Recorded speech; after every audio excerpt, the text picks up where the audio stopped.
Bienvenue à cette troisième confrérie. D'abord, merci d'être venus aussi nombreux. Merci au Petit 38 de nous accueillir encore une fois ici. Et merci à Rostin et Léonard de m'avoir généreusement proposé d'animer cette troisième confrérie. J'en suis très flatté. Donc ce soir, je vais vous parler des mythes fondateurs et intemporels. Qu'est-ce que ça veut dire? Alors d'abord fondateur, parce qu'on va remonter très très loin, parfois donc à l'Antiquité, à plusieurs millénaires avant notre ère, pour parler de certaines histoires qui déjà à l'époque ont transcendé le temps et les frontières et l'espace. Des histoires qui à l'époque étaient plus que de simples histoires, contes de fées, c'était ancré dans leur religion, dans leur mythologie. C'était des histoires, des légendes qu'ils inventaient pour expliquer certains mystères relatifs à, parfois qui sont toujours actuels aujourd'hui, d'où on vient, comment l'univers a été créé, comment l'humanité a été créée, quelles sont les raisons de tous ces maux qui nous accablent, maladie, mort, qu'est-ce qu'il y a après la mort, d'où vient cette animosité qui est parfois ancrée dans notre psyché. Et donc à travers toutes ces questions, ces civilisations, ces sociétés, ces cultures anciennes ont créé toutes sortes de mythes, toutes sortes de légendes. Et ce qui est très très intéressant, c'est que vraiment parfois on peut retrouver à des coins extrêmement reculés des mythes extrêmement similaires, très ressemblants, parfois en Mésopotamie, et on retrouve un mythe très très similaire au fin fond du Mexique, de l'actuel Mexique qui était à l'époque l'Empire aztèque, ou bien chez les Mayas, chez les Japonais, chez les Chinois. Alors voici ici quelques-uns de ces mythes. On en a trouvé énormément avec Rostin et Léonard, au moins une vingtaine. Dans un souci de temps, on a été obligé de synthétiser. Donc ça, c'est pour fondateur et intemporel, parce que dans une deuxième partie, on va voir comment ces mythes ont réussi à survivre au temps, à se transfigurer, à prendre différentes formes pour aujourd'hui être foncièrement ancrés dans notre culture contemporaine, parfois totalement inconsciemment. Et bien que ces mythes avaient une valeur vraiment religieuse à cette époque, aujourd'hui, c'est plus du divertissement, de la culture. On verra à travers la littérature, le cinéma, en particulier donc, les comics, même les mangas et autres. Donc, sans plus tarder, on va commencer tout de suite avec, par exemple, le premier mythe qu'on retrouve vraiment énormément, c'est celui du déluge. Alors nous, en tant qu'Européens, on connaît bien sûr tous l'histoire, que l'on soit chrétien ou pas, ou juif ou pas, on connaît tous l'histoire du déluge. Donc Dieu, mécontent de sa création, a décidé d'y mettre un terme à travers un cataclysme, un déluge, sauf qu'il avait besoin d'un agent sur place, sur Terre, pour pas que toute l'humanité, l'humanité, il voulait vraiment qu'elle soit... C'est après qu'il s'est repenti, qu'il a commencé à avoir des regrets, mais plutôt pour que ce ne soient pas les animaux qui pâtissent de ce cataclysme. Et donc il a demandé à Noé, le plus saint des hommes de cette époque, de donc construire une arche dans laquelle il a mis toutes les créatures vivantes, mâles et femelles. Donc on peut voir ici quelques écrits de la Bible. Donc ce jour-là jaillirent toutes les sources du grand abîme et les écluses du ciel s'ouvrirent. La pluie tomba sur la terre pendant 40 jours et 40 nuits, c'est un extrait de la Genèse. Et ensuite, on peut voir dans un texte encore plus ancien, en Mésopotamie, 6 jours et 7 nuits passèrent, les tempêtes du déluge soufflaient encore, les tempêtes du sud couvraient le pays. Ces écrits, telle une armée avait tout massacré sur leur passage. Ces écrits sont issus d'un immense recueil de poèmes retrouvés à Sumer, dans l'actuel Irak. Et donc à travers ces écrits, on voit bien que la culture judéo-chrétienne et plus tard même islamique, que l'islam reprend également le déluge, et que ces trois cultures ont bien pompé dans la culture de la Mésopotamie. Mais on va dire, la Mésopotamie, c'est à peu près l'actuel Irak. Le christianisme, le judaïsme a été créé à peu près dans cette zone-là, dans le bassin méditerranéen. L'islam, pareil. Donc évidemment, il y a eu d'énormes liens, des passages à niveau. Or, à travers les deux autres extraits qu'on va voir,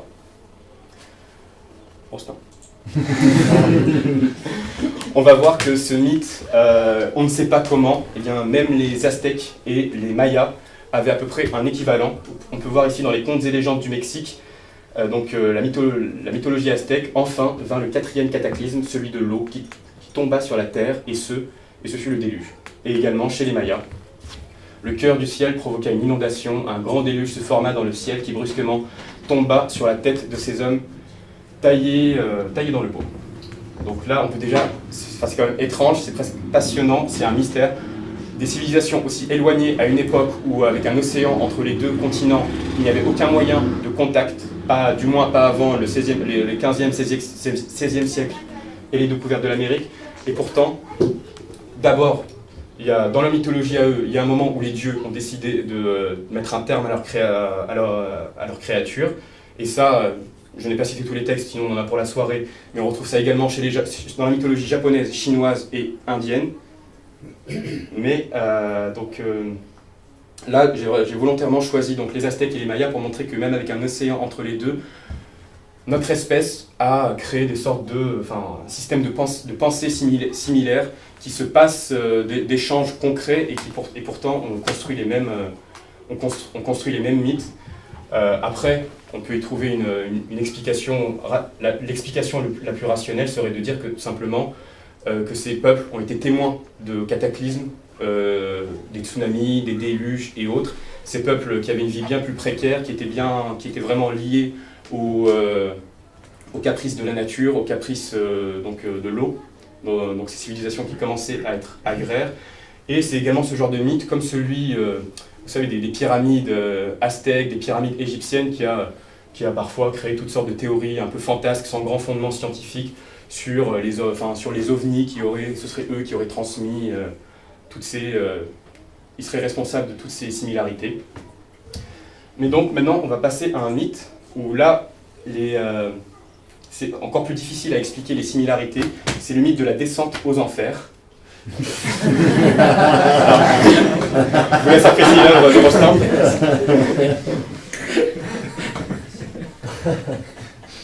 Voilà, donc la descente aux enfers qui, dans ces mythologies, était à prendre au sens littéral, mais qui aujourd'hui, on l'utilise à tort et à travers dans les titres de journaux et autres, pour décrire une certaine situation d'apothéose et la chute qui s'ensuit. Et donc, encore une fois, nous, Européens, qui sommes pétris de culture gréco-romaine, l'histoire la plus connue de descente aux enfers, c'est celle de Orphée, qui descend, chagriné de la mort de sa bien-aimée Eurydice, morte bêtement mordue par un serpent. Fou de chagrin, les textes parleront d'eux-mêmes. Donc, voici les Métamorphoses d'Ovide, un super livre du 1er siècle, mais qui se lit comme un roman. Qui pourrait décrire le chagrin d'Orphée? Il résolut de descendre aux enfers et de demander à Hadès de lui rendre Eurydice. Par le charme de sa musique, il avait obtenu du sinistre dieu ce que l'amour demandait. D'ailleurs, pour la petite histoire, un des gardiens des enfers était Cerbère, le chien à 3 têtes, et Orphée, qui était le plus grand musicien de son temps, a amadoué le Cerbère en lui jouant un petit air de musique. Les fans d'Harry Potter là, devraient s'émuler un peu dans la pièce, mais on parlera des échos contemporains un peu plus tard. Donc, là, c'était pas dans le texte, mais Orphée obtient, en jouant une petite musique à Hadès, donc de libérer Eurydice, à une seule condition, qu'il attende d'être totalement sorti de l'enfer, que Eurydice ait passé le seuil du monde des vivants pour que Orphée puisse à nouveau la regarder. Donc Orphée, avec sa musique, la guide, mais dans les derniers mètres, n'entendant plus les bruits de Eurydice, pris de panique, il se retourne, elle n'avait pas encore passé la limite, et elle est engloutie cette fois à jamais dans les enfers. Et pour le coup, on retrouve encore une fois un mythe relativement similaire dans les Eddas. C'est un recueil de poèmes de la mythologie nordique. Là, les fans de la série Viking, c'est la Bible de la mythologie nordique, où on retrouve Thor, Loki, Freya, Odin et autres. Et là, on peut voir donc, dans ce récit la mort brutale de Baldr. Il va y avoir des noms assez compliqués à prononcer, donc soyez indulgents. La mort brutale de Baldr consterne les As, c'est les dieux. Son frère, Hermodr, se propose alors pour descendre aux enfers pour obtenir son retour. Et encore une fois, c'est pas grave Isaac, encore une fois, le dieu des enfers consent à rendre le défunt à une seule condition, c'est de convaincre pratiquement tout ce qui existe, les dieux, les animaux, les hommes, les mortels, les rochers, les plantes, de pleurer pour le sort de Baldr, ça peut paraître étonnant. Et tous le font, à l'exception du dieu maléfique de la mythologie nordique, Loki, qui obstinément refuse à verser la moindre larme pour Baldr, et donc il est à nouveau englouti par les enfers. Donc on retrouve encore une fois une tentative pour sauver une personne, une condition d'imposer, et par un petit caprice, cette condition qui ne se réalise pas. Mythologie nordique et gréco-romaine, deux aires géographiques relativement proches. Or là, on va jusqu'au Japon, à des époques très reculées. Après la mort tragique de son épouse Izanami, Izanagi ne peut se consoler d'une perte aussi irréparable. Il entreprend alors un voyage aux enfers pour y reprendre son épouse. Il découvre avec horreur qu'elle n'est plus qu'un cadavre décharné, rongé par la vermine. Donc voilà. Et là, encore une fois, je n'ai pas mis tout l'extrait, mais à force de suppliques, il obtient du dieu des enfers donc de reprendre son épouse à une seule condition, c'est d'attendre simplement que la nuit passe. Mais Izanagi, trop impatient, prend une torche et va pour découvrir donc sa bien-aimée Izanami, et découvre donc ce cadavre qui en plus va se transformer ensuite en furie, qui va le poursuivre, essayer de le tuer, et il va fuir les enfers. En fait. Voilà. Donc encore une fois, des mythes extrêmement similaires, dans des aires géographiques extrêmement parfois éloignées, même si là il y a la route de la soie qui vient créer des contacts, mais malgré tout, c'est assez passionnant quand même de savoir qu'on a les mêmes systèmes de pensée. Maintenant on passe aux héros civilisateurs. Donc voici une superbe toile de l'artiste hollandais Pierre-Paul Rubens, montrant Prométhée se faisant manger le foie par un aigle au sommet du Caucase. Donc Prométhée, c'était un titan, le titan qui a créé notre race, les hommes, avec tout ce qu'il a pu... petite parenthèse, je parle de choses que je connais assez, et n'hésitez pas parfois à me couper si vraiment vous... Voilà, même par rapport aux extraits de films que vous verrez après, n'hésitez pas à me couper si vous ne savez pas de quel milieu, de quelle mythologie vient ce personnage. Donc Prométhée, on est en plein dans la mythologie gréco-romaine. C'était un titan qui a créé donc notre race avec ce qui lui restait sous la main comme matériaux, vu que son frère Épiméthée a utilisé griffes, plumes, ailes et autres pour toutes les autres races. Et il ne restait plus que de l'argile pour Prométhée. Et il nous créa donc ainsi, mais donc dans un monde extrêmement sauvage, sans griffes pour crocs pour nous défendre, sans ailes pour fuir, sans fourrure pour nous réchauffer. On était donc dans un état extrêmement précaire. Il demanda à Zeus, le roi des dieux, de remédier à cela en offrant à l'humanité la flamme de la connaissance, le feu sacré. Zeus refusa, il s'en foutait. Et donc Prométhée n'en avait rien à faire, et il a volé donc ce feu sacré qu'il offrit aux hommes. Et donc je propose de lire un extrait d'un texte d'Échille. Et là donc ce sont les paroles de Prométhée. « J'emporte mon butin, la semence de feu par moi dérobée, qui s'est révélée pour les hommes un maître de tous les arts, un trésor sans prix. Écoutez en revanche les misères des mortels, comment des enfants qu'ils étaient, j'ai fait des êtres de raison doués de pensée. Ils ignoraient les maisons de briques ensoleillées, ils ignoraient le travail de bois. » Et là, il cite énormément de choses qui ont été apprises à travers ce feu qui nous a transmis. Et Zeus, fou de rage pour punir donc Prométhée, décide de l'enchaîner au sommet du Caucase, et donc le condamne à se faire indéfiniment manger le foie par un aigle. Et sachant que Prométhée étant un titan, il est immortel, donc ce foie se régénère, et chaque nuit c'est la même, il se fait à nouveau dévorer, jusqu'à être délivré plusieurs centaines, millénaires par Hercule. Et maintenant, on retourne voir les Aztèques, et eux aussi, ils ont une sorte de héros civilisateur, donc qui apporte les connaissances, qui apporte donc les connaissances, le savoir-faire à l'humanité. D'ailleurs, c'est intéressant à quel point toutes ces civilisations anciennes ont comme voulu enlever à l'homme tout génie en imputant le génie de l'homme à un don du ciel. Voilà, pour la petite parenthèse. Mais donc, le héros, le Prométhée des Aztèques, s'appelait Quetzalcoatl. Donc, il leur enseigna l'usage de la charrue, de l'art de l'irrigation, et surtout, il leur fit le plus royal des cadeaux, le maïs. Et alors, la deuxième partie n'a rien à voir avec cette histoire de héros civilisateurs, mais j'ai trouvé que l'anecdote était particulièrement intéressante et surtout très très triste. Donc cette civilisation qui s'est épanouie, qui a commencé à s'épanouir avant notre ère, enfin donc avant Jésus-Christ, et qui s'est donc épanouie, qui a créé vraiment un immense empire dont la capitale était aujourd'hui à Mexico, mais qui s'étendait donc du Mexique, donc de l'Atlantique au Pacifique. Et un jour, Hernán Cortés, avec sa cohorte d'Espagnols, arriva et les massacra. Tout simplement, ça a été en quelques années la chute de la civilisation aztèque. Et ce qui est très très triste, c'est que dans la mythologie aztèque, il y a une prophétie. En fait, ce personnage, dont je ne vais pas redire le nom, a été trahi par un prêtre humain. Et l'humanité renie ce héros et dieu civilisateur. Et donc, fou de rage, il part en exil. Et avant de partir en exil, il émet une prophétie. Il dit « Un jour, sur cette mer arriveront de l'Est des hommes pâles et barbus comme moi. Je marcherai à leur tête. Et alors les peuples d'Anahuac connaîtront la servitude et la tristesse.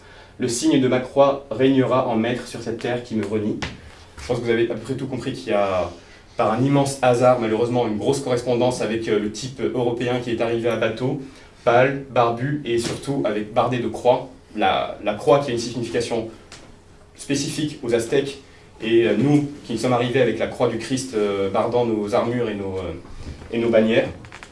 Et ça pourrait expliquer pourquoi, d'après les chroniques espagnoles, la civilisation aztèque s'est éteinte avec une résistance, mais pratiquement sans...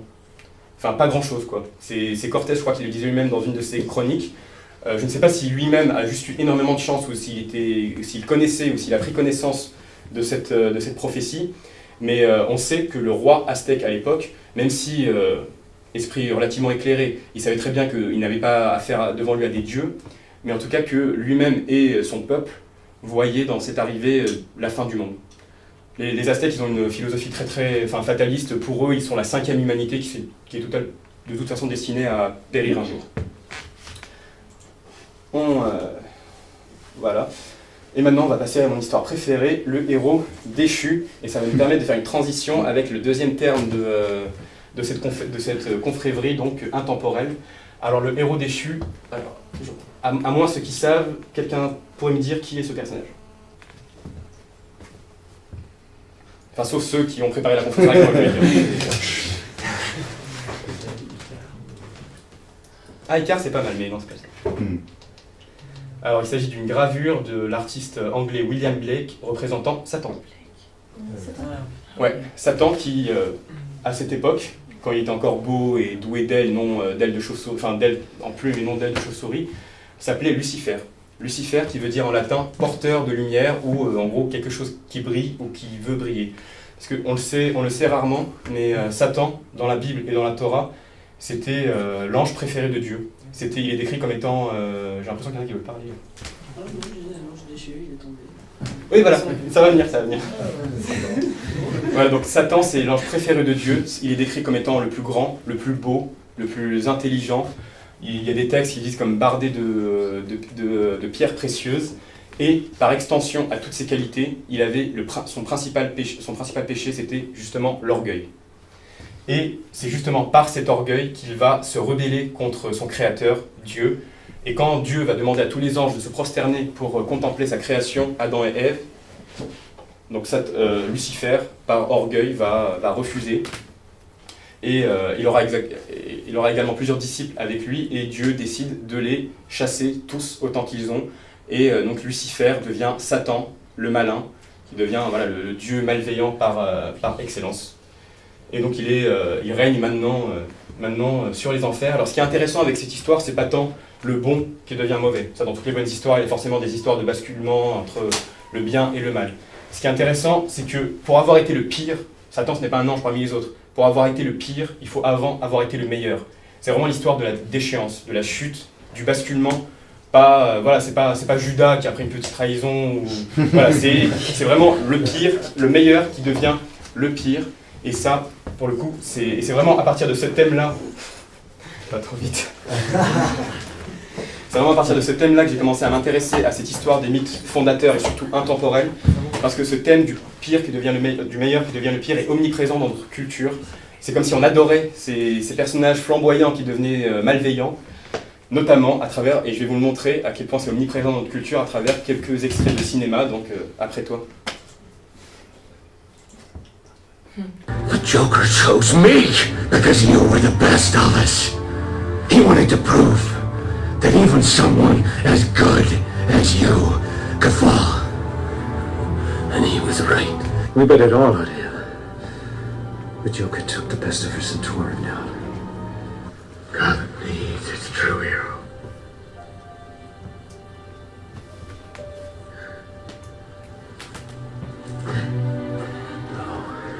You either die a hero, or you live long enough to see yourself become the villain. Voilà, donc l'extrait parle de lui-même. D'ailleurs, désolé à ceux qui n'avaient jamais vu ce film, mais ils peuvent s'en prendre qu'à eux-mêmes. C'est pas toujours très simple. Oui, voilà, donc est-ce que certains voudraient que je remette le synopsis? Enfin, bon bref. Harvey Dent était le chevalier de lumière, l'avocat pourfendeur de la mafia, de la pègre, comme le dit Batman et Gordon dans cet extrait vidéo. Il était le meilleur d'entre eux, et c'est justement pour ça qu'il a été pris pour cible par le Joker. Le Joker l'a détruit, il y a une histoire de sa bien-aimée qui meurt, des choses comme ça et tout, et il bascule. Le chevalier de lumière devient un double face, un des méchants les plus emblématiques de Batman. Et cette histoire de la chute, par exemple, ici est illustrée par une superbe toile, toujours de Pierre-Paul Rubens. De loin, on dirait presque une toile abstraite, mais ici, elle montre bien un amoncellement de corps. C'est la déchéance, ça s'appelle la chute des damnés. Ce sont Satan et parmi eux et les anges qui l'ont suivi dans son accès d'orgueil pour se faire expulser du paradis. Il y a un autre méchant de comics qui explique très très bien cette histoire, et notamment comment nous, en tant que spectateurs, en tant que public, on aime ces histoires de déchéance. Après toi. Et les habitants de la ville t'ont trouvé amusant pendant quelque temps. Mais il est une chose qu'ils aiment plus encore qu'un héros. C'est voir un héros échouer, chuter, mourir au combat. En dépit de tout ce que tu as fait pour eux, ils finiront par te détester. Pourquoi t'accrocher? Voilà, le Bouffon Vert explique très très bien cette fois. Bon, lui aussi, c'est un peu une histoire de chute, mais suite à une expérience scientifique, c'est moins intéressant. Mais il explique très très bien que c'est aussi le public qui demande ça. C'est aussi pour ça que c'est omniprésent dans notre culture, parce qu'on aime ces histoires de déchéance. On aime savoir que les meilleurs... Je pense qu'on aime savoir que les meilleurs peuvent devenir les pires également. Et maintenant, on va en venir... poser la question... Ça marche avec Dark Vador? Vas-y, Rostand. J'avais préparé une super transition. Voici, toujours par William Blake, à quoi ressemble maintenant Satan. Et... vas-y, Rostand. La plus célèbre histoire de déchéance de notre culture.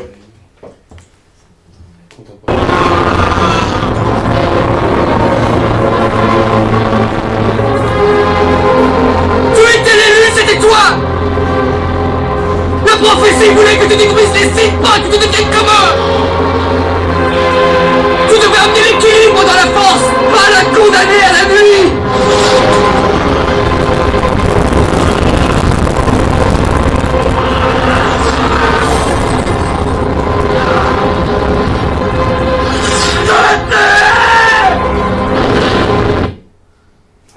Bon, à ce niveau-là, c'est plus du spoil.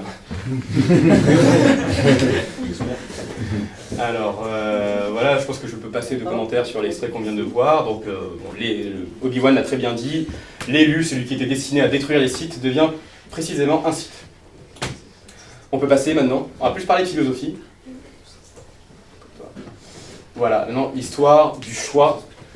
Ça va être un peu plus subtil cette fois, et notamment sur notre rapport à un choix qui implique, d'un côté, de vivre dans un monde de bisounours idyllique, et de l'autre, d'être confronté à la réalité, parfois dure, et de savoir justement comment on réagit à ce choix. Est-ce qu'on est capable, pour vivre dans un monde illusoire, de renier justement cette réalité? Alors, peut-être que certains vont... c'est un peu flou là. Peut-être que certains vont ressasser leurs vieux souvenirs de philo. Donc voici l'illustration très bien faite de l'allégorie de la caverne, la célèbre allégorie de Platon. Donc on voit des personnages enchaînés ici, qui sont condamnés à regarder à jamais un mur, sur lequel ils voient projeter une lumière, dont la source est cette flamme, avec des sortes de personnages ici qui rôdent avec des formes, un cheval, un vase, un cercle et tout. Et donc pour ces personnages-là, voici la réalité. Ils sont enchaînés, mais pour eux la réalité, c'est ça, ce qu'il y a dehors, ce qu'ils peuvent projeter, c'est seulement ces ombres. Or, il y en a un moment qui va, on sait comment, s'échapper, il va être confronté, il est ici, à la réalité, il va être illuminé, il va comprendre que c'était totalement faux, ce qui était projeté sur ces murs, et il va revenir, et pour expliquer ça à ses congénères qui sont encore enchaînés, et ils vont très mal le prendre, ils ne vont pas réussir à accepter cette réalité, et ils vont s'en prendre à lui, justement parce qu'ils sont incapables de concevoir autre chose que ce qui est projeté sur ce mur. Donc, et par là, Platon il illustre sa condition à lui sa condition pour l'accès à la connaissance. La philosophie platonicienne, c'est en gros, il y a un monde ici empirique, sensible, le monde qu'on peut voir, qu'on peut toucher, mais il y a également un monde pas idyllique, on dit idéique, pas idéal, mais idéal, justement c'est le monde des idées. Et en gros, bon voilà, ça c'est une chaise, il y a plein d'autres chaises, mais il y a dans un monde des idées, l'idée de la chaise qui, elle, projette tout. Et lui, c'est en gros, la philosophie de Platon, c'est rejeter un peu s'extirper de ce monde empirique, sensible, pour arriver à atteindre ce monde supra-empirique, idéal. Et c'est ce mythe qu'il a pour l'illustrer. Mais ce qu'il illustre également, au-delà de la séparation entre deux réalités, c'est également notre acharnement en tant que pauvres mortels à nous résigner à cette pauvre réalité qui est exposée sur ce mur. Et pour Platon, ça c'est une critique. Or, dans la culture chrétienne, du moins dans la culture chrétienne biblique, ancienne judéo-chrétienne, ce choix entre une réalité plutôt qu'une autre est illustré par Adam et Ève et le fruit du péché. Tout le monde connaît cette histoire. Ève s'est laissée tenter par le serpent, qui était d'ailleurs Satan, et en mangeant donc le seul fruit qu'ils n'avaient pas le droit de manger dans le jardin d'Éden, que Dieu leur avait formellement défendu de manger, le fruit du péché, et le propose ensuite à Adam, et par là, c'est la déchéance, ils sont chassés du jardin d'Éden, mais ce fruit, qu'on appelle souvent fruit du péché, en réalité il n'est pas du tout appelé comme ça dans la Bible, il est appelé fruit de la connaissance du bien et du mal. C'est en gros, c'est un fruit, j'ai envie de dire, on devrait peut-être presque dire merci à Satan de nous avoir tentés pour ce fruit. C'est un fruit qui nous permet de s'émanciper de la tutelle divine pour être capable de juger de nous-mêmes de ce qui est bien ou mal, de ce qui est par essence bon ou mauvais. Et c'est en mangeant ce fruit qu'ils se rendent compte justement qu'ils sont nus et qu'ils s'empressent donc parce que bon, dans la culture judéo-chrétienne, la nudité renvoie au péché, et donc c'est seulement quand ils mangent ce fruit qu'ils se rendent compte, qu'ils sont capables de faire la différence entre ce qui relève du péché, et donc ils s'empressent de se revêtir de honte, et donc ils sont chassés par Dieu. Et ça montre bien ici que donc on a d'un côté un philosophe qui critique cette manière de penser, et de l'autre quand même. Bon, on va pas parler religion, sinon on n'aura pas fini. Mais bon, il faut le dire, dans la culture judéo-chrétienne, surtout chrétienne, l'ignorance est presque une vertu. Voilà, je vais pas reprendre, je vais reprendre Jésus. Heureux sont les simples d'esprit parce que le royaume des cieux leur appartient. Ça se passe de commentaires. Donc voilà, et ça, c'est illustré magistralement par un des films les plus emblématiques du début du XXIe siècle. À toi l'honneur. Choisis la pilule bleue et tout s'arrête. Après, tu pourras faire de beaux rêves et penser ce que tu veux. Choisis la pilule rouge, tu restes au pays des merveilles. Et on descend avec le lapin blanc au fond du gouffre.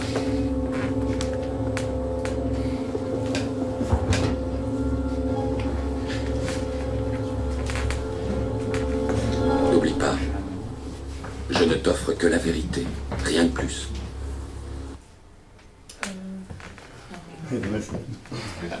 Pour refaire le synopsis aux pauvres ignorants qui n'ont pas vu ce film, donc Néo vit dans une sorte de monde imaginaire. En fait, c'est notre monde à nous, sauf que Morpheus va lui révéler, à travers le pilule qu'il va prendre, histoire de vulgariser cette superbe histoire, ensuite il va révéler qu'en fait nous sommes asservis à des machines qui nous cultivent pour l'énergie, pour la chaleur qu'on renvoie. Et sauf que pour accepter cette servitude, ce sommeil, puisqu'il a été prouvé que une personne une personne qui est léthargique et peu productive niveau capacité et autres, pour nous maintenir dans un coma éveil qu'on accepte, ils ont créé une sorte de jeu de rôle qui est la matrice, qui est notre réalité à nous, pour nous asservir. Et donc là, Morpheus lui propose de se libérer de cette matrice, et ensuite il va y avoir plein de belles choses. Je vous encourage à regarder ce film. Maintenant, beaucoup plus simple, et beaucoup plus répandu, surtout grâce aux Romains, aux Ottomans et autres, le fratricide. Donc ici, une histoire très très célèbre de fratricide. Donc cette statue qui représente la louve en train de nourrir Romulus et Rémus. Donc Romulus et le fondateur de Rome. Et il a été choisi par un présage des dieux pour, sur une colline, il a été choisi pour être celui qui va gouverner cet endroit. Et dans la tradition romaine, pour fonder une cité, il fallait tracer un sillon qui délimitait voilà, juridiquement quand est-ce qu'on était à l'intérieur et à l'extérieur. C'était quelque chose vraiment de très très sérieux, à tel point que Rémus, pris de jalousie, il va essayer de narguer et de jouer avec les nerfs de son frère en sautant au-dessus du sillon, et son frère l'abat d'un coup d'épée net. Donc voilà. Et des fratricides, il y en a énormément. Pas seulement, bon, on va pas parler de, voilà, j'ai déjà parlé des Ottomans, les dynasties chinoises, les dynasties romaines et autres, mais également dans la fiction et dans la religion. Par exemple, les deux enfants de Adam et Ève, qui sont Cain et Abel. Dieu leur demande de manifester chacun leur dévotion. Cain offre une gerbe de blé en offrande, et Abel, un agneau. Dieu juge que l'agneau est une plus belle offrande, et Cain, pris de fureur, tue son frère. Et d'ailleurs, ça c'est assez intéressant de savoir à quel point la faute, le péché, le meurtre est vraiment ancré très très souvent dans nos origines. On a déjà parlé du péché de Adam et Ève, le meurtre de Cain et Abel, et là pourtant c'est les Romains qui ont choisi, enfin cette histoire de Romulus et Rémus est très très certainement simplement mythique, elle n'a aucune réalité probablement, et pourtant ils ont choisi de marquer du sceau de leur fondation un fratricide, pas n'importe quel meurtre. Et ça c'est dans énormément de cultures également. Les origines de notre espèce, pas seulement de nos cités et autres, les origines de notre espèce est souvent teintée de fautes, de péchés, de meurtres, probablement pour expliquer les origines, enfin tout ce qu'il y a de mauvais en nous, certainement. Et donc j'ai voulu illustrer ça de façon très subjective avec un film que j'aime beaucoup, et peut-être un des fratricides les plus célèbres de notre génération.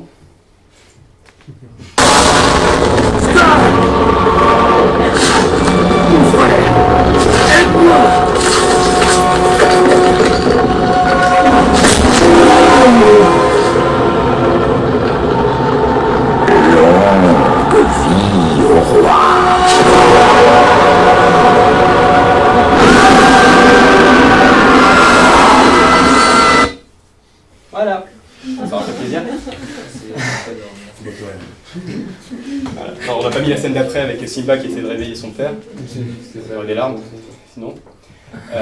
Donc voilà, il y a également... ça, c'est également beaucoup inspiré du plus grand chef-d'œuvre de Shakespeare, Hamlet. C'est à peu près la même histoire. Hein. Un roi tué par son frère pour accéder au trône et l'histoire de la vengeance du prince. C'est à peu près pareil. De toute façon, ça, on aurait pu l'enrichir de je ne sais combien d'exemples.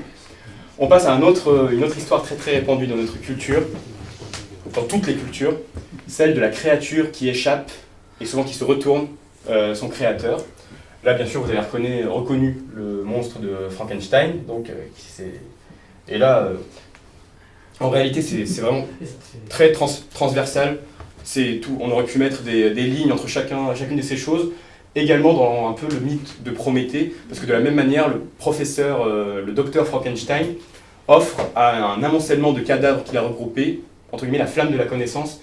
Et cette histoire de créature qui échappe à son créateur, c'est pas assez vulgaire, c'est pas seulement un conflit entre deux personnages. Ça renvoie aussi à l'idée de, à partir de quand une conscience devient indépendante, devient assez intelligente pour commencer à remettre en question ce qu'on lui a dit, et notamment à remettre en question jusqu'à son créateur. Et là, encore une fois, je vous dis, c'est très transversal, ça renvoie également à l'histoire de Lucifer et de Satan. Enfin, c'est la même personne. Et donc, Frankenstein, c'est 19e siècle, c'est un des classiques du roman noir anglais, mais on peut remonter jusqu'au conte hébraïque des premiers temps hébreux, donc plusieurs siècles avant notre ère. Les Hébreux, donc ce peuple victime de pogroms, qui vivait au milieu de plusieurs empires, suivant les temps, sous la houlette des Babyloniens, des Assyriens, des Perses et puis des Romains, vont créer pour se défendre un golem donc, immense, et sauf que ce golem va commencer à prendre de plus en plus de puissance et surtout, chose importante, d'indépendance, jusqu'à ce que les Hébreux commencent à en avoir peur et finissent par le détruire. Et ça, dans une culture contemporaine, surtout avec l'idée de la robotique et de l'intelligence artificielle, On retrouve ça souvent, merci. Terminator, il y a également iRobot, il y a énormément de choses. Mais bon, pour revenir sur Frankenstein, avec les expériences qui tournent mal, et en fait, c'est surtout pour la beauté de l'extrait, je te laisse mettre ce superbe extrait. D'expériences qui tournent mal.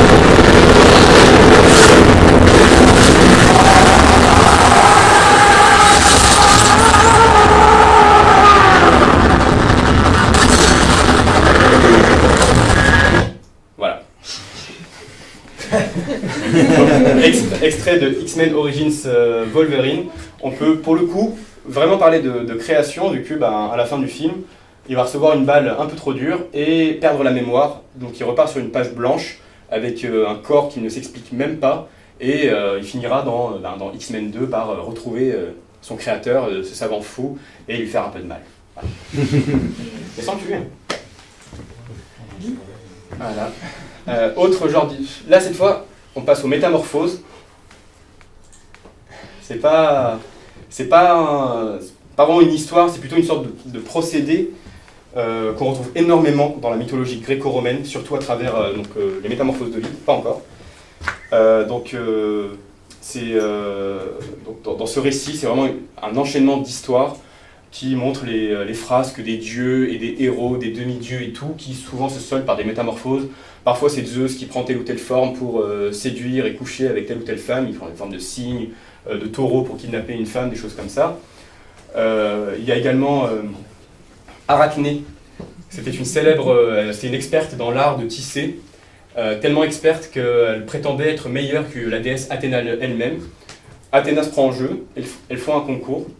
Athéna, la déesse, gagne forcément, et donc elle transforme Arachné en araignée, la tisseuse, pour la petite culture. Et ici, voilà une autre histoire de métamorphose. C'est Actéon, c'était un grand chasseur qui avait plusieurs disciples, il était très très respecté, et il se baladait dans une forêt simplement, et il découvre, pour son plus grand malheur, se baigner dans un bain la déesse Diane. Et Diane, c'était véritablement la déesse chaste, extrêmement pudique, sa nudité, sa virginité, il y avait vraiment un culte autour de ça. Et donc forcément, le fait qu'un homme la voie toute nue, elle n'a pas supporté. Pris de fureur, elle a balancé de l'eau sur Actéon, et à travers ça, elle lui a lancé un sort. Et là, pour le coup, c'est l'illustration de l'ironie du sort. Elle l'a transformé en cerf, et il a fini par se faire tuer, déchiqueté par les chiens de ses disciples. C'est le chasseur chassé. Et pour le coup, ces histoires de métamorphose, pour le coup, c'est même pas parfois des leçons de morale, hein, c'est juste de la fatalité, un pauvre homme qui se baladait dans une forêt, il n'y a rien de moral là-dedans, chose que j'aime beaucoup dans la mythologie gréco-romaine. Et Disney a beaucoup compris ça avec plein d'histoires de métamorphose qui reprennent les mêmes thématiques, mais Disney, ça s'adresse aux enfants dans un premier temps, même si on adore ça nous aussi, mais c'est plus du coup sur le coup de la morale. Et là, on retrouve aussi également une sorte d'histoire de chute. La bête, là-bas, qui était avant un prince très très beau, très très riche, et par extension, comme Lucifer, très orgueilleux, qui a refusé l'hospitalité 2 soirs de suite à une vieille femme. Et la vieille femme, en fait, s'est révélée être une magnifique fée, qui, pour le punir je reprends les mots du film, de la sécheresse de son cœur, l'a transformée en une bête avec une fourrure, des crocs, des cornes. Et donc, pour se repentir, elle va lui demander, pour retrouver sa forme, donc d'aimer et d'être aimé en retour. Très belle histoire. On retrouve ici également, là pour le coup, c'est aussi aléatoire, donc le film Cusco. C'est aléatoire parce qu'en fait, ils voulaient le tuer, mais au lieu de lui donner un élixir de mort, ils lui ont donné un élixir de métamorphose en lama. Mais là aussi, c'est aussi une sorte de leçon de morale. Pas voulu, mais une leçon de morale, parce que c'était un empereur inca, extrêmement arrogant, extrêmement pauvre d'esprit, il n'avait rien pour lui. Et donc il va endurer le corps d'une créature, on pourrait dire disgracieuse. Donc voilà, et également, là on retombe vraiment sur le mythe d'Actéon, avec Frère des ours. Je ne vais pas faire l'histoire complète, mais bon, voilà, en gros c'est une sorte de culture indienne. Un homme chasse et tue son animal totem. Alors il y a interdiction de faire ça, et en plus il le tue pour une raison totalement arbitraire, c'était plus une faute à lui à l'origine. Il tue donc un ours et se voit donc par les esprits condamné à être métamorphosé en ours et ensuite à être chassé par son propre frère qui pense que l'ours qu'il a devant lui est celui qui a tué son frère et donc qui pense le venger. Voilà, il faut regarder. Voilà. Et pour le coup, qui se prend même d'affection pour cette magnifique espèce à travers ce petit ourson. On passe à la suite. Maintenant, des histoires peut-être un peu plus contemporaines du fait de l'actualité de leur... l'actualité plutôt bon, pour les 5 derniers siècles. On ne remonte pas jusqu'à l'Antiquité. C'est l'histoire du transfuge. Le transfuge, c'est simplement un mot peut-être plus neutre pour dire un traître. C'est quelqu'un qui passe d'un camp à un autre. Et dans le contexte de colonisation, décolonisation, de choc des cultures, du puissant et du faible, et également du choc entre tradition et modernité, on retrouve très souvent ce genre d'histoire, notamment à travers ce très bon film, Le Dernier Samouraï. Donc Tom Cruise, américain, donc, se fait enrôler par le gouvernement japonais, qui est dans une sorte de politique de modernité pour débarquer dans le monde moderne. Et donc, forcément, ils prennent un Américain, un ancien soldat, pour entraîner leur nouvelle armée. Et donc, cette nouvelle armée délaisse totalement l'ancienne armée qui servait surtout à protéger l'empereur japonais, qui était les samouraïs. Et donc, c'est vraiment une sorte de choc des cultures entre tradition et modernité. À la première bataille, Tom Cruise se fait capturer par ces samouraïs. Et lui qui pensait qu'ils étaient des sauvages, comme les Américains disaient que les Indiens étaient des sauvages, il est très bien traité d'abord et il commence à se prendre d'affection pour cette nouvelle culture qu'il aime beaucoup, qui lui permet d'accéder à la paix, jusqu'à en fin de compte finir à la fin par combattre aux côtés des samouraïs contre le gouvernement, la nouvelle armée du gouvernement japonais avec des moyens bien plus denses. Cette histoire, j'aime bien parler de Disney toujours, c'est également celle des Indiens avec Pocahontas et le blondinet John Smith. Donc voilà, c'est exactement la même histoire. John Smith, l'anglais qui vient débarquer, qui a un tas de préjugés sur les Indiens, se fait capturer par la tribu de Pocahontas et se prend d'affection autant pour Pocahontas que pour toute la culture indienne. Et en fin de compte, à la fin, finit par défendre les droits de ces Indiens. Et également dans un film sorti en 2012, cette histoire est aussi très très connue. Il y en a qui sont attaqués là-bas. Hey, Sully. How's it feel to betray your own race? You think you're one of them? Time to wake up. Voilà. Donc, Avatar, pour ceux qui n'ont pas vu, c'est Pocahontas, mais avec un intergalactique, enfin, à travers les planètes. C'est à peu près ça. C'est choc des cultures, choc de conception. C'est vrai que c'est un groupe de Stockholm. Voilà. Exactement. Voilà, on commence à avoir de l'affection pour son preneur d'otage. Et là, on va parler de héros plus subtils, peut-être beaucoup plus originaux, qui sont peut-être apparus vraiment seulement au XXe siècle, dans notre culture à nous. Peut-être que certains arriveront à en trouver des échos dans l'Antiquité, je ne sais pas. Mais donc, j'ai décidé de les appeler, bon, ça ne veut pas dire grand-chose, les héros maudits. Et pour vous montrer à quel point ça ne se limite pas seulement aux romans et aux films, là, j'ai réussi à trouver ça dans le personnage, il y a peut-être des fans ici, d'Itachi, personnage du manga très célèbre Naruto, et ici du personnage de The Boss dans Metal Gear Solid 3. Et dans chaque bonne histoire, dans toutes les histoires, il y a des personnages qui meurent pour leurs idées, pour leur patrie, pour leur mission, des choses comme ça et tout. Sauf que là, on voit l'apparition de personnages qui, en plus de donner leur vie, donnent également leur honneur, leur réputation. Et le pire, c'est que les dépositaires de cette vérité sont ensuite très très peu. Ils ne sont jamais réhabilités. Ils restent aux yeux de tout le monde, et pendant très très longtemps, aux yeux même du consommateur de cette culture, des salauds finis. Vraiment, on en arrive à les détester, et à la fin, on arrive presque à en pleurer de savoir leur sort et ce qu'ils ont sacrifié, oui. Pour certains, c'est le cas de Judas. C'est vrai, il y a certaines versions avec Judas. Il a écrit un évangile d'ailleurs, je crois, en français. Ouais, Voilà. Si tu peux en dire plus, je t'en prie. Bah non, c'est qu'ils ont retrouvé des manuscrits, je sais plus, c'est même dans la mer morte, où Judas justement choisit de passer pour un traître. Oui, en gros, c'est Jésus qui demande à Judas de le livrer. Voilà. Et bah, là c'est... Oui, c'est dans quel but? J'ai pas compris. C'est de passer pour un martyr. ouais, Voilà. c'est Jésus qui lui demande de passer pour un... Je sais pas exactement, mais il lui demande de passer pour un prêtre aux yeux de tous voilà, pour le servir. Et Judas donc accepte que son nom soit sali pendant des générations pour... prophétie. Voilà. Il a bien réussi son coup, Jésus, si c'est vrai. Mais donc voilà, bon, sans trop spoiler, parce que c'est vraiment voilà, ces personnages, pendant la plus grande partie du récit, sont considérés comme des véritables salauds, sans cœur, et en fin de compte, à la fin, on se rend compte... moi, à la fin de ce jeu vidéo, j'ai versé une petite larme, hein, je te jure. Non, c'est vrai. Voilà, et on retrouve également ça, et là, j'espère que vous allez adorer dans notre cinéma. Je t'en prie. Ah oui, oui. Tout le monde est prêt? On l'a tous détesté à un moment. So when the time comes,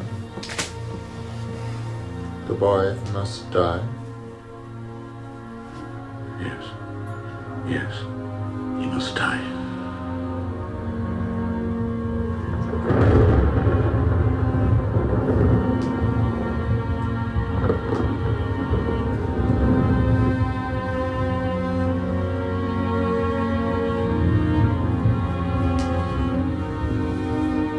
You've kept him alive so he can die at the proper moment.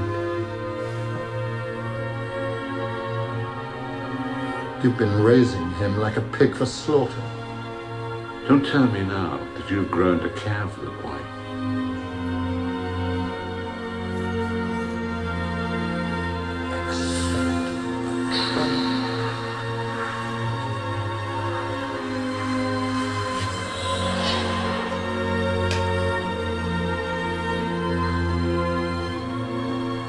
Lily. After all this time. Always. Il a boule au ventre. Voilà, donc Rogue, bon là non plus c'est plus du spoil, hein, mais c'est beaucoup trop vieux. Donc voilà, ce personnage, au début extrêmement ambigu, on ne savait pas si on devait l'adorer ou le détester, il protégeait Harry, puis le détestait en même temps, et en fin de compte on est fixé quand il finit par tuer son mentor, enfin presque Dumbledore, et là on est fixé, on se dit bon, c'est un salaud fini, il a choisi son camp, et en fin de compte on se rend compte, bon, peut-être à l'instar de Judas, il a accepté la pire des choses, c'est-à-dire de tuer son propre ami, il a accepté la pire chose qu'on peut demander à une personne. Et donc en fait, dans l'histoire, il a sacrifié plus que Sirius, il a sacrifié plus que Dumbledore, lui, il a tout donné, et le pire, c'est qu'il a expressément demandé à Dumbledore de ne rien dire. Dans l'extrait extrêmement long, le flashback, il dit « Personne ne doit savoir », et Dumbledore répond « Alors je cacherai ce qu'il y a de meilleur en vous ». C'est vraiment très fort.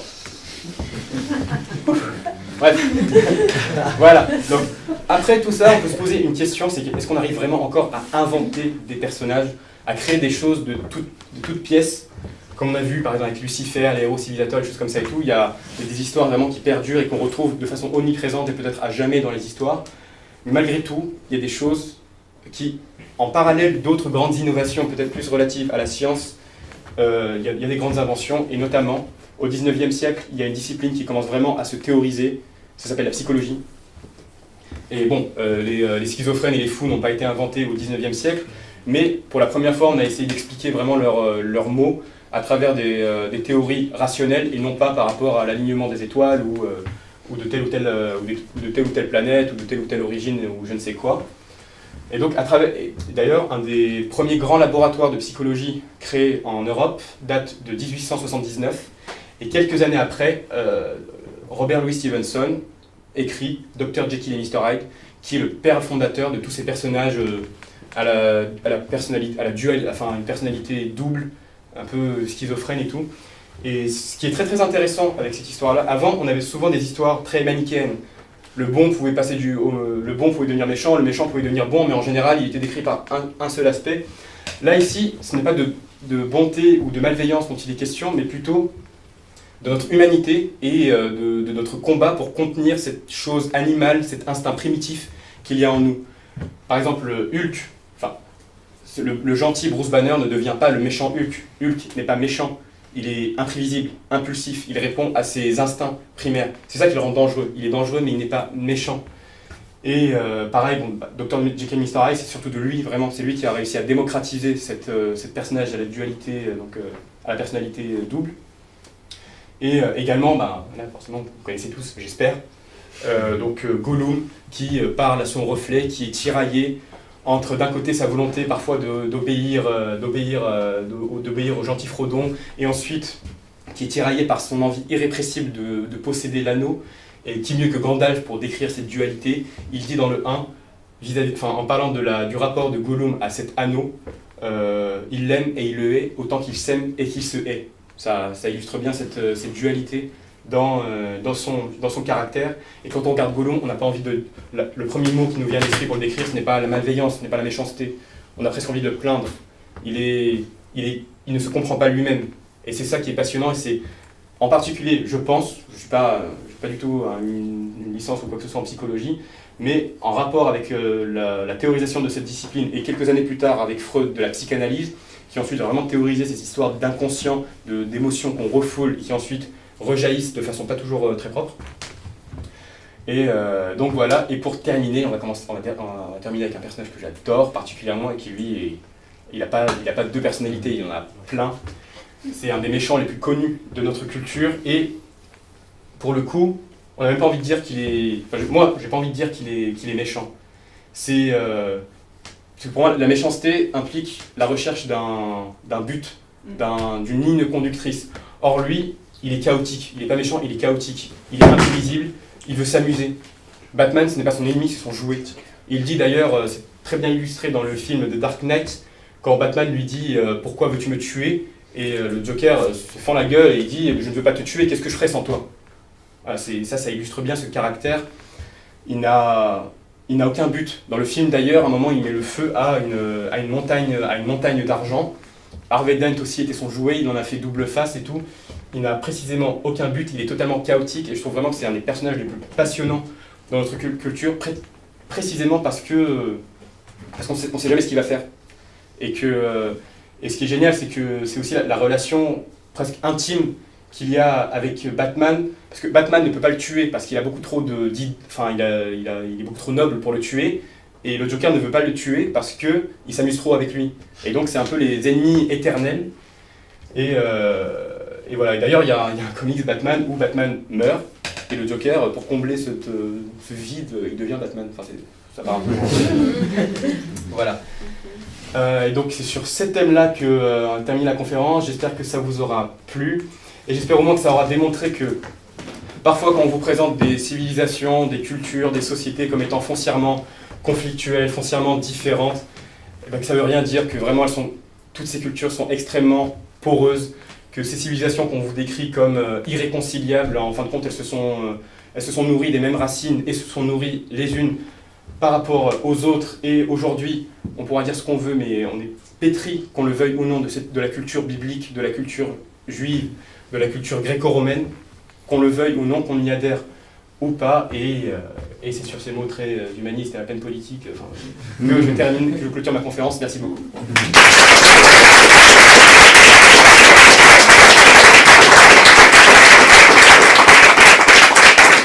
Et si certains d'entre vous ont des questions, des mots, des choses pour enrichir et tout, on avait vraiment énormément d'autres mythes fondateurs et autres à trouver, mais on n'a pas le temps.